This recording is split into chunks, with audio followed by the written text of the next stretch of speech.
I beat the thing up, non-stop, and let your homeboy hit it. Beat it, beat it, beat it, beat it, beat it, beat it, beat it, beat it. Assalamualaikum warahmatullahi wabarakatuh. Kami dari kelompok 5 ingin mempresentasikan hasil diskusi kami yang berjudul Perkembangan Dewasa Awal Usia 20-40 tahun dengan saya sendiri Natasha Salsabila, rekan saya Dara Maulida, Fitriani dan Nurul Ulfa. Selamat menyaksikan. Baiklah, saya di sini akan menjelaskan tentang apa sih itu dewasa awal. Jadi, masa dewasa awal dimulai pada umur 18 sampai kira-kira 40 tahun. Di mana dewasa awal adalah masa peralihan dari masa remaja yang ditandai dengan pencarian identitas diri yang didapat sedikit demi sedikit sesuai dengan umur kronologis dan mental egonya. Harlock juga mendefinisikan bahwasannya dewasa adalah individu yang telah menyelesaikan pertumbuhannya dan siap menerima kedudukan dalam masyarakat bersama orang dewasa lainnya.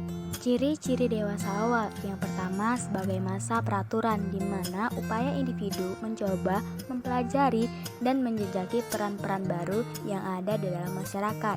Yang kedua sebagai usia produktif di mana upaya individu mengeksplorasi seluruh potensi diri yang dimiliki untuk menjadikan kehidupannya lebih bermakna dan menghasilkan. Yang ketiga sebagai masa bermasalah di mana hal ini berkaitan dengan ekstensi diri individu sebagai makhluk sosial dan makhluk individual. Yang keempat sebagai masa ketegangan emosi di mana upaya individu menyesuaikan diri terhadap perubahan-perubahan yang terjadi di dalam dan di luar dirinya. Yang kelima sebagai masa keterasingan sosial di mana faktor kebiasaan individu yang selalu bergantung dengan orang tua dan orang-orang terdekat. Yang keenam sebagai masa komitmen di mana berkaitan dengan terjadinya perubahan tanggung jawab dari diri seseorang yang sepenuhnya bergantung pada orang tua menjadi pribadi dewasa mandiri. Yang ketujuh sebagai masa ketergantungan dengan berkaitan ketidakmampuan individu untuk melepaskan ketergantungan emosi dengan orang tuanya.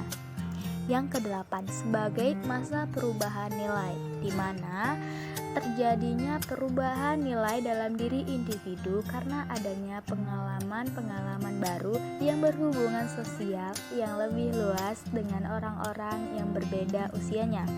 Yang kesembilan sebagai masa penyesuaian diri dengan cara hidup baru. Yang kesepuluh sebagai masa kreatif di mana keadaan individu sebagai manusia yang memiliki potensi untuk berpikir dan bersikap kreatif. Selanjutnya rekan saya akan menjelaskan tentang perkembangan fisik usia dewasa awal. Baiklah, di sini saya akan menjelaskan tentang perkembangan fisik. Dari segi fisik, masa dewasa awal adalah masa dari puncak seperti kesehatan, kekuatan, energi, dan daya tahan, serta di puncak fungsi sensorik dan motoriknya. Pada masa ini, segala fungsi jasmaninya telah bekerja secara normal, dan dilihat dari segi seksual, mereka telah mampu bereproduksi maupun berketurunan. Nah, kalaupun masih terjadi pertumbuhan jasmani, maka pertumbuhan tersebut relatif sangat lambat di usia dewasa awal ini. Elizabeth B. Harlock mengungkapkan bahwa pada usia 18 tahun bagi wanita dan 20 tahun bagi pria, keadaan pertumbuhan fisik sangat lambat dibandingkan pertambahan berat badan. Sebenarnya itu, yang terjadi pada usia dewasa awal ini hanyalah proses penyempurnaan fisik bentuk tubuh. Kemudian, ada tahap-tahap perkembangan fisik dewasa awal. Pertama, fisiknya relatif stabil. Nah, kenapa demikian? Biasanya pada usia 20 tahun, tinggi badan kita sudah stabil, tidak bisa meninggi lagi. Jadi, kalau mau fisik badan tinggi dengan melakukan hal-hal tertentu, itu kemungkinan kecil untuk tinggi lagi, maka dikatakanlah relatif stabil. Kedua, puncak kemampuan fisik capai pada usia 20 hingga 30 tahun.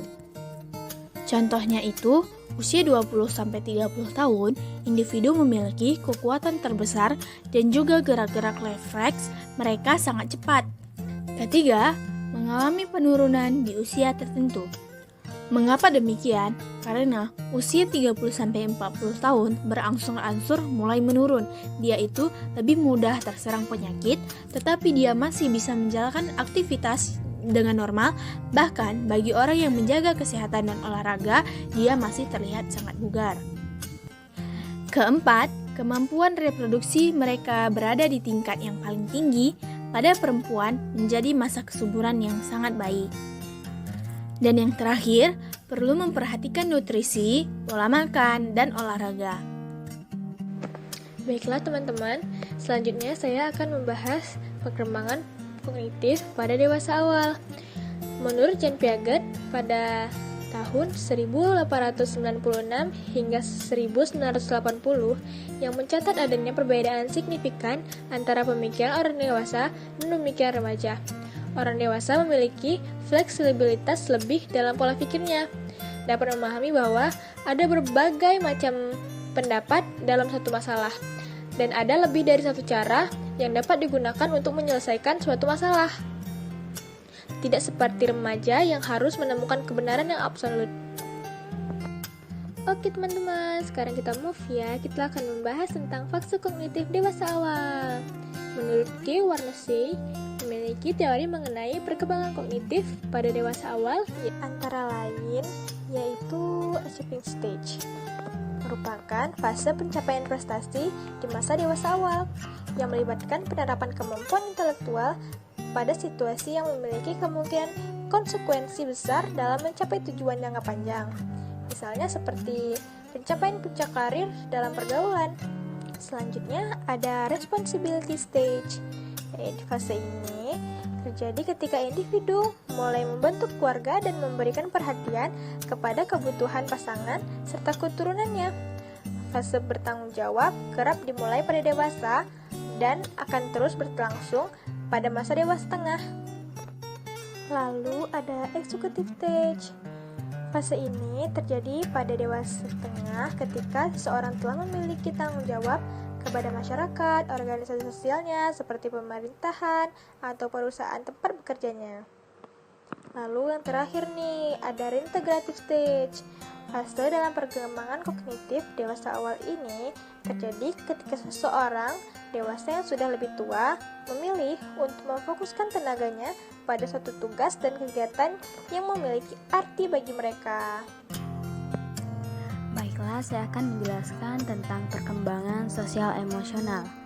Apa sih itu perkembangan sosial emosional? Jadi, perkembangan sosial emosional adalah proses belajar menyesuaikan diri untuk memahami keadaan serta perasaan ketika berinteraksi dengan orang-orang di lingkungan, baik orang tua, saudara, teman sebaya dalam kehidupan sehari-hari. Perkembangan emosi dewasa awal. Sebelumnya, saya ingin menjelaskan tentang usia dewasa awal merupakan periode emosional yang disebut juga dengan masa ketegangan emosi. Artinya, pada usia ini seseorang banyak menghadapi berbagai masalah emosi dalam kehidupannya, seperti persoalan percintaan, jabatan, perkawinan, dan keuangan. Nah, yang saya paparkan ini ialah tahap gimana seseorang mengalami kondisi ketegangan emosi. Yang pertama, kondisi emosional tidak terkendali. Yang kedua, cenderung labil. Yang ketiga, mudah resah. Yang keempat, mudah berontak. Yang kelima, emosi sangat bergejolak. Yang keenam, mudah tegang. Yang ketujuh, sering khawatir dengan status pekerjaan yang belum tinggi. Tapi tunggu dulu. Nah, ini ada pemaparan menurut Elizabeth dan B. Harlock. Jadi, sekitar awal atau pertengahan 30, kebanyakan orang dewasa mampu memecahkan masalah-masalah mereka dengan cukup baik, sehingga mereka dapat mengontrol emosinya dengan mengendapkan ketegangan emosinya dan dapat mencapai emosi yang stabil dan tenang. Perkembangan sosial dewasa awal. Di sini saya mengambil teori psikososial dari Erik Erikson, di mana menurut teori psikososial Erikson, pada masa dewasa awal masuk ke tahap ke-6, di mana fase keintiman versus isolasi. Di sini saya sudah membuat gambarnya, yang sebelah kiri saya adalah fase keintiman dan sebelah kanan saya ialah fase isolasi. Apa sih itu keintiman? Jadi, keintiman adalah kemampuan untuk menyatukan identitas diri dengan orang lain agar terjalin hubungan baik dengan orang lain, termasuk dalam proses interaksi dan perilaku seseorang. Jadi, proses keintiman biasanya ditandai dengan hubungan antar saudara kandung, persahabatan, seperti itu. Sedangkan fase isolasi adalah bagaimana seseorang tidak dapat bergaul di dalam lingkungan sekitarnya di mana ia tinggal dan bekerja. Di fase isolasi ini adalah kegagalan dalam menjalin sebuah keintiman atau kegagalan dalam menjalin sebuah persahabatan yang merasa tersisihkan dari orang lain seperti kesepian, terus menyalahkan diri karena berbeda dengan orang lain. Baiklah, jadi saya di sini akan membahas tentang perkembangan moral, yang dimana yang dikatakan oleh Colbert dalam Glover 1997 mendefinisikan penalaran moral sebagai penilaian nilai, penilaian sosial, dan juga penilaian terhadap kewajiban yang mengikat individu dalam melakukan suatu tindakan. Nah, jadi maksudnya itu yang dimana penalaran moral, pemikiran itu merupakan prinsip yang dipakai dalam menilai dan melakukan suatu tindakan dalam situasi moral. Kemudian ada tahap-tahap perkembangan moral, yang dimana tahap itu terbagi dalam 3 tahap. Yang pertama ada tahap moral prekonvensional, yang dimana pada tingkat pertama ini anak sangat tanggap terhadap norma-norma budaya, misalnya seperti norma-norma baik atau buruk, salah atau benar, dan sebagainya.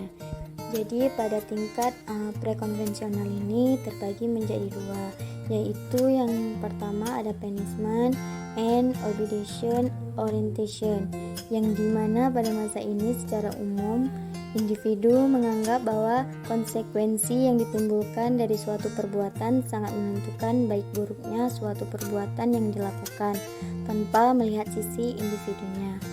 Lalu yang kedua ada instrumental relativist orientation atau hedonistic orientation, yang dimana pada masa ini suatu perbuatan dikatakan benar apabila perbuatan tersebut mampu memenuhi kebutuhan untuk diri sendiri maupun individu lain, serta perbuatan tersebut tidak merugikan.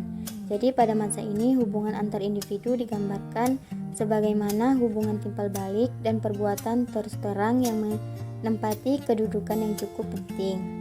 Kemudian yang kedua ada tingkat konvensional, yaitu yang pertama interpersonal concordance atau good boy orientation, yaitu pandangan individu pada masa ini perbuatan yang bermoral adalah perbuatan yang menyenangkan, membantu, atau perbuatan yang diakui dan diterima oleh individu lain. Jadi setiap individu akan berusaha untuk dapat menyenangkan individu lain untuk dapat dianggap bermoral. Lalu yang kedua ada masa law and order orientation, yang dimana pada masa ini pandangan individu selalu mengarah pada otoritas, pemenuhan aturan-aturan, dan juga upaya untuk memelihara tertib sosial. Jadi perbuatan bermoral dianggap sebagai perbuatan yang mengarah pada pemenuhan kewajiban, penghormatan terhadap suatu otoritas, dan pemeliharaan tertib sosial yang diakui sebagai satu-satunya tertib sosial yang ada. Lalu yang ketiga ada tingkat postkonvensional.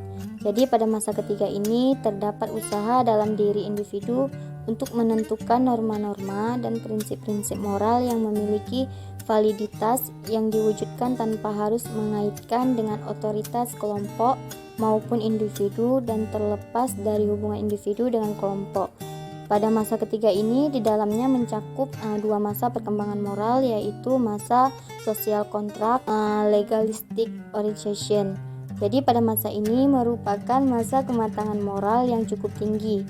Pada masa ini perbuatan yang dianggap bermoral merupakan perbuatan-perbuatan yang mampu merefleksikan hak-hak individu dan memenuhi ukuran-ukuran yang telah diuji secara kritis dan telah disepakati oleh masyarakat luas. Lalu ada Orientation of Universal Ethical Principles. Pada masa yang tertinggi ini, moral dipandang benar tidak harus dibatasi oleh hukum atau aturan dari kelompok sosial atau masyarakat. Tetapi hal tersebut lebih dibatasi oleh kesadaran individu dengan dilandasi prinsip-prinsip etis. Prinsip-prinsip tersebut dianggap jauh lebih baik, lebih luas dan abstrak dan bisa mencangkup prinsip-prinsip umum seperti keadilan, persamaan, HAM, dan sebagainya. Jadi itulah ketiga dari tahap-tahap perkembangan moral. Dan kemudian saya akan membahas tentang perkembangan spiritual. Jadi menurut Eckhart Witherington menjelaskan bahwa pada masa ini seseorang telah memiliki tanggung jawab terhadap sistem nilai yang dipilihnya, baik sistem yang bersumber pada ajaran-ajaran agama maupun yang bersumber pada norma lain dalam kehidupan.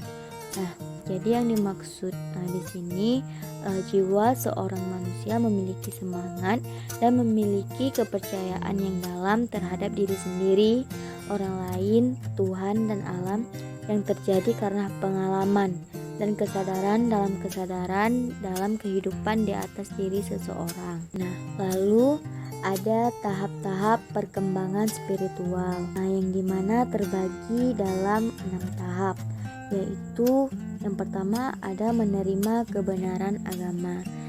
Jadi yang dimana berdasarkan pertimbangan pemikiran yang matang, bukan hanya sekedar ikut-ikut saja pada masa dewasa ini. Yang kedua ada cenderung bersifat realis. Jadi pada dewasa awal ini merupakan periode penyesuaian diri terhadap pola-pola baru dan harapan-harapan baru. Yang ketiga ada bersikap positif, yang dimana suatu yang dipengaruhi oleh budaya, perkembangan, pengalaman hidup, kepercayaan, dan nilai kehidupan. Keempat ada tingkat ketaatan beragama, yang dimana pada masa dewasa awal ini berpegang teguh pada nilai-nilai luhur dan menghargai dan menghayati ajaran agama yang dianut. Yang kelima ada bersikap lebih kritis terhadap materi ajaran agama, yang dimana sehingga kemantapan beragama selain didasarkan atas pertimbangan pikiran, juga didasarkan atas pertimbangan hati nurani. Dan yang terakhir ada sikap keberagamaan cenderung mengarah kepada tipe-tipe kepribadian masing-masing, yang dimana sehingga terlihat adanya pengaruh kepribadian dalam menerima, memahami, serta melaksanakan ajaran agama yang diyakininya. Itulah dari karakteristik ideal sikap religiusitas pada masa dewasa. Tugas perkembangan menurut R.G. Hapgood. Pertama, memilih teman hidup. Maksudnya itu, individu sudah mulai berpikir untuk memilih pasangan yang cocok untuk dirinya. Kedua, belajar hidup bersama suami istri. Nah, di mana harus menyesuaikan pendapat dan keinginan masing-masing setelah menjadi suami istri. Ketiga, mulai hidup dalam keluarga atau hidup berkeluarga. Nah, di fase ini individu tidak terlalu memikirkan kepentingannya. Dia lebih memilih memikirkan kepentingan atau kebutuhan rumah tangganya. Keempat, dituntut adanya cara dan paham. Hal ini dilakukan agar anak tidak merasa bingung harus mengikuti cara mana yang baik dan buruk. Maka, pasangan suami istri harus menentukan pola asuh dalam mendidik anaknya. Kelima, mengelola rumah tangga, di mana di dalam rumah tangga harus ada saling keterus-terangan agar tidak terjadi percekcokan dan konflik dalam rumah tangga. Keenam, mulai bekerja dalam suatu jabatan. Seseorang yang sudah memasuki masa dewasa awal ini dituntut untuk dapat memenuhi kebutuhannya sendiri, yaitu dengan cara bekerja. Ketujuh, mulai bertanggung jawab sebagai warga negara yang layak. Nah, seseorang itu dikatakan dewasa sudah berhak untuk menentukan cara hidup sendiri, termasuk dalam hal ini hak dan kewajibannya sebagai warga dari suatu negara. Dan yang terakhir, memperoleh kelompok sosial yang seirama dengan nilai-nilai atau pahamnya. Nah, pada masa ini setiap individu memiliki nilai-nilai dan paham yang berbeda-beda. Maka dia akan mencari orang yang sesuai dengan pemikirannya.